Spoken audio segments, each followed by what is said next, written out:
तर आज आपण पाहणार आहोत सेशन 3। तर सगळ्यात पहिले बघा आपल्याला बेसिक कॉम्प्युटर आणि स्मार्टफोनचे व्हिडिओ पहिले पाहून घ्यायचे आहे। संपूर्ण व्हिडिओ पाहून घ्या। संपूर्ण व्हिडिओ पाहिल्यानंतर बघा आपल्याला नॉलेज चेक सोडवायचं आहे। नॉलेज चेकमध्ये क्वेश्चन्स विचारलेले आहे आपल्याला आणि ते स्टार्ट एक्झामवर आपल्याला क्लिक करायचं आहे। त्यानंतर नेक्स्ट बटनावर क्लिक करा आणि याच्यामध्ये बघा 5 प्रश्न इथे दिलेले आहे। तर पहिला प्रश्न बघा, स्क्रीनशॉट कॅप्चर करण्यासाठी लागणारे कीबोर्डवरील बटन ओळखा म्हणत आहे। तर बघा याचं उत्तर ऑप्शन नंबर 2 आहे। बघा इथे प्रिंट स्क्रीन इथे दिलेला आहे। तर ऑप्शन नंबर 2 वर क्लिक करा आणि त्यानंतर सबमिट करायचं आहे। खालीलपैकी कोणत्या कीबोर्डच्या चित्रामध्ये शिफ्ट की हायलाइट केलेला आहे? तर खालीलपैकी शिफ्ट की कोणता आहे बघा? तर बघा या ठिकाणी इथं शिफ्ट कीवर हायलाइट केलेला आहे, म्हणून याचं उत्तर ऑप्शन नंबर 1 आहे। खालीलपैकी कोणत्या कीबोर्डच्या चित्रामध्ये स्पेशल कीज हायलाइट केलेला आहे म्हणत आहे? तर स्पेशल कीज बघा इथे दिलेला आहे, number, insert, home, up, down page इथे दिलेला आहे, त्याला स्पेशल कीज म्हटले जाते, म्हणून याचं उत्तर ऑप्शन नंबर 3 आहे। खालीलपैकी कोणते पॉइंटिंग डिव्हाइस म्हणजे दर्शक उपकरण आहे म्हणत आहे? तर ऑप्शन नंबर 2 आहे, माऊस। खालील उपकरणामधून ऑप्टिकल माऊस ओळखा म्हणत आहे? तर ऑप्टिकल माऊस हा पहिल्या नंबरचा आहे, त्याच्यावर क्लिक करा आणि त्यानंतर सबमिट करायचं आहे। तर अशा प्रकारे आपल्या नॉलेज चेकचे क्वेश्चन सोडवणं झालेलं आहे। त्यानंतर SIM वर क्लिक करा आणि याच्यामध्ये बघा एंड एक्झाम हे नाव टाकायचं आहे आणि कन्फर्म बटनावर आपल्याला क्लिक करायचं आहे। तर बघा इथे आपला मार्क दाखवले जाते, स्कोर्स आपल्याला कितीपैकी किती मिळालेला आहे। त्यानंतर स्मार्ट टायपिंग स्किल्समधले संपूर्ण टायपिंगची इथे यातनी प्रॅक्टिस करून घ्यायची आपल्याला। टायपिंगची प्रॅक्टिस करून झाल्यानंतर बघा आपल्याला ऑफिस स्किल्समध्ये जा आणि ऑफिस स्किल्समध्ये गेल्यानंतर इथे व्हिडिओ काही दिलेले आहेत, तर संपूर्ण व्हिडिओ पाहून घ्यायचे आहे। त्यानंतरच आपल्याला नॉलेज चेकचे प्रश्न इथे आपले लागणार आहे। तर नॉलेज चेकवर क्लिक करा आणि इथून स्टार्ट एक्झामवर क्लिक करायचं आहे। नेक्स्ट बटनावर क्लिक करा आणि याच्यामध्ये बघा 10 प्रश्न दिलेले आहे। तर पहिला प्रश्न, तुम्हाला डेस्कटॉप बॅकग्राऊंडचे पिक्चर्स, विंडोजचे रंग आणि साऊंड्स म्हणजेच आवाज एकाच वेळी बदलायचे असतील तर कोणत्या पर्यायावर आपल्याला क्लिक करायला पाहिजे म्हणत आहे? तर याचं उत्तर थीम्स असणार आहे। बघा थीम्स, ऑप्शन नंबर 4 वर क्लिक करा। डेस्कटॉप बॅकग्राऊंड बदलण्यासाठी कोणता पर्याय तुम्ही निवडाल म्हणत आहे? तर डेस्कटॉपचा बॅकग्राऊंड चेंज करण्यासाठी बघा आपल्याला कोणत्या पर्यायावर क्लिक करायचं आहे? तर बघा पर्सनलाइजवर क्लिक करायचं आहे, म्हणून याचं उत्तर ऑप्शन नंबर 1 आहे। खालीलपैकी कोणत्या चित्रात रिबन्स टाईप स्क्रीनसेवर दाखवलेला आहे? तर रिबन स्टाईल कशात नाही आहे बघा? तर ऑप्शन नंबर 4 वर दिलेला आहे, म्हणून याचं उत्तर ऑप्शन नंबर 4 असणार आहे। खालीलपैकी कंट्रोल पॅनलमधील कोणती कॅटेगरी तुमचा आवडीचा फोटो डेस्कटॉप बॅकग्राऊंडला ठेवू शकते म्हणत आहे? तर याचं उत्तर बघा पर्सनलायझेशन आहे, ऑप्शन नंबर 4। ऑप्शन नंबर 4 वर क्लिक करा आणि त्यानंतर सबमिट करायचं आहे। खालीलपैकी कोणता पर्याय वापरून ठराविक वेळेने दिसणारी अनेक चित्र तुम्ही तुमच्या डेस्कटॉप वॉलपेपर ठेवू शकतात म्हणत आहेत? तर याचं उत्तर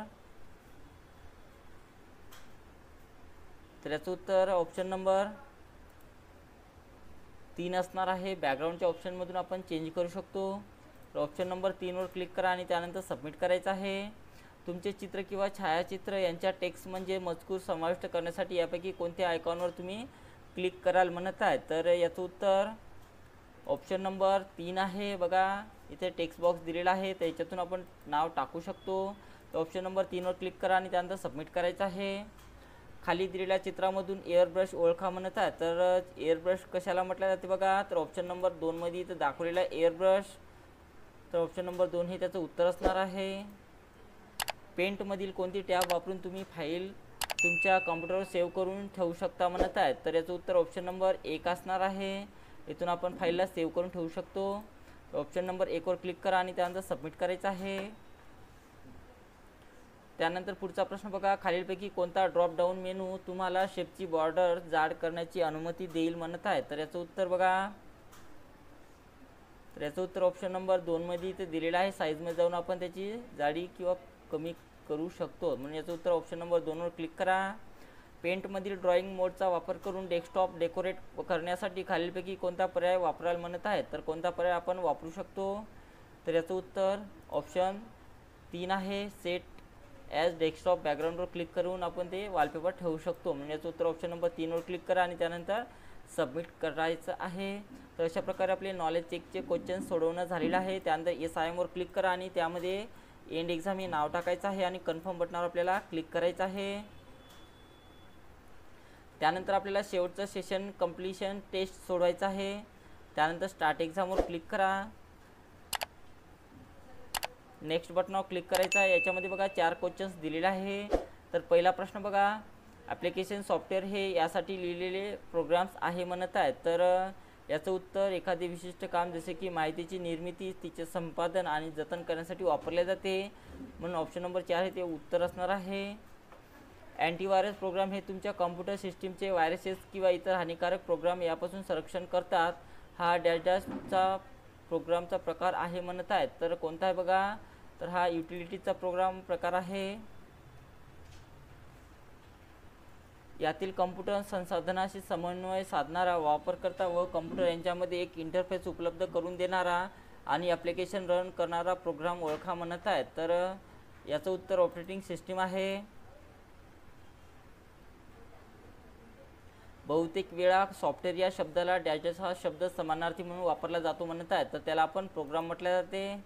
त्यानंतर सबमिट करा. तर अशा प्रकारे आपलं इरा सेशन 3 चे संपूर्ण प्रश्न सोडवणं झालेले आहे. आणि यामध्ये एंड एक्झाम हे नाव टाका आणि कन्फर्म बटनावर आपल्याला क्लिक करायचं आहे. आणि शेवटचा व्हिडिओ पाहिल्याशिवाय आपलं सेशन कंप्लीट